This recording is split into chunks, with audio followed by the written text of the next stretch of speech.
نحمده ونصلي على رسوله الكريم اما بعد فاعوذ بالله من الشيطان الرجيم بسم الله الرحمن الرحيم رب اشرح لي صدري ويسر لي امري واحلل عقدة من لساني يفقهوا قولي۔ اللہ تعالیٰ نے انسان کو جن بڑی بڑی نعمتوں سے نوازا ہے ان میں سے ایک نعمت اولاد کی نعمت ہے۔ قرآن حکیم میں اولاد کی ولادت کا ذکر ایک خوشخبری کے طور پر کیا گیا ہے۔ ارشاد باری تعالیٰ ہے، یا زکریا انا نبشرک بغلام اسمہ یحییٰ لم نجعل لہ من قبل سمیا۔ اے زکریا، ہم تجھے ایک بچے کی خوشخبری دیتے ہیں جس کا نام یحییٰ ہے، ہم نے اس سے پہلے اس کا ہم نام کبھی کسی کو نہیں کیا۔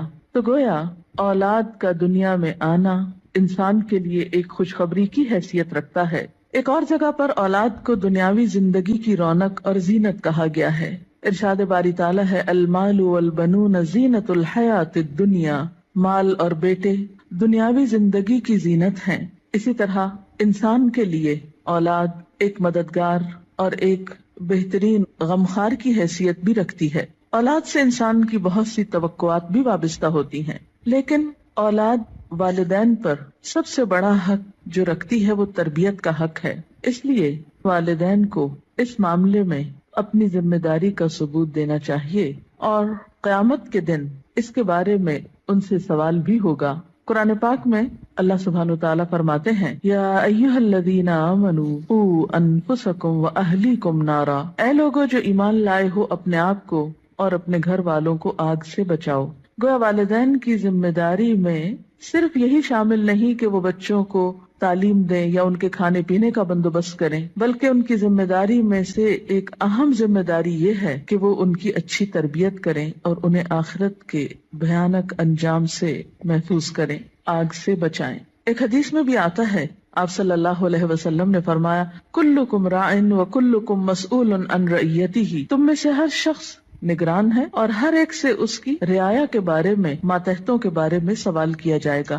فالمرأۃ راعیۃ فی بیت زوجہا، اور عورت اپنے شوہر کے گھر میں نگران ہے، یعنی صرف باپ سے نہیں، ماں سے بھی پوچھا جائے گا کہ اس نے اپنے بچوں کی تربیت کیسے کی۔ اس لیے ہم دیکھتے ہیں کہ انبیاء علیہم السلام اپنی اولاد کے بارے میں ہمیشہ فکر مند رہے۔ حضرت ابراہیم علیہ السلام اپنے ساتھ اپنی اولاد کے لیے بھی دعائیں مانگتے ہیں، رب اجعلنی مقیم الصلاۃ ومن ذریتی۔ اے اللہ، مجھے نماز قائم کرنے والا بنا اور میری اولاد میں سے بھی۔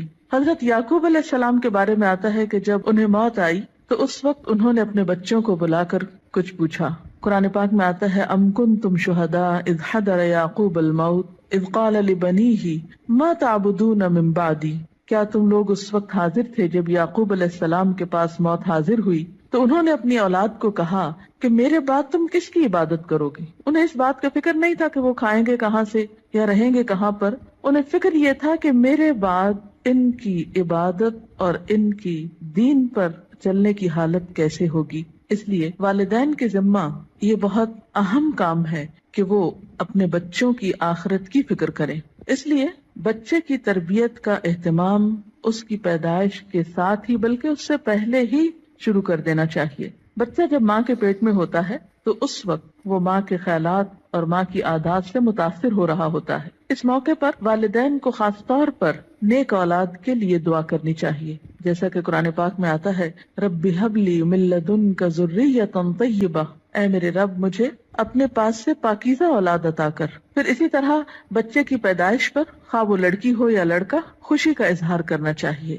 اللہ تعالیٰ کا شکر ادا کرنا چاہیے، اس نعمت کو اچھی طرح قبول کرنا چاہیے تاکہ پھر اس کی صحیح طور پر قدردانی ہو سکے۔ احادیث مبارکہ سے ہمیں کچھ اور باتیں بھی پتہ چلتی ہیں کہ جب بچہ پیدا ہو تو اس کے کان میں آذان دی جائے، گویا پیدائش کے بعد سب سے پہلے اس کو اللہ کا نام سنایا جائے، اس کے سامنے اللہ کی عظمت کا اظہار کیا جائے۔ اسی طرح نبی صلی اللہ علیہ وسلم کی سنت سے ہمیں بچوں کی تہنیک کرنے کا بھی پتہ چلتا ہے۔ تہنیک سے مراد یہ ہے کہ کھجور چبا کر بچے کے تالو پر لگائی جائے، کیونکہ بچہ سب سے پہلی خوراک جو اپنے منہ میں لے کر جاتا ہے اس میں بھی خوراک دینے والے کی شخصیت اور عادات کے اثرات منتقل ہوتے ہیں۔ صحیح بخاری میں ابو موسیٰ اشعری روایت کرتے ہیں کہ میرے ہاں ایک بچہ پیدا ہوا میں اس کو لے کر نبی صلی اللہ علیہ وسلم کی خدمت میں حاضر ہوا. آپ نے اس کا نام ابراہیم رکھا. ایک کھجور سے اس کی تہنیک کی اور اس کے لیے برکت کی دعا کی اور اسے میرے حوالے کر دیا. پھر اسی طرح بچے کا نام اچھا رکھنا چاہیے. نام ایسا ہو کہ جس کا مطلب بھی اچھا ہو، تاکہ بچہ جب پکارا جانے پر اپنا نام سنے تو وہ اچھے لفظ کو بار بار سنے.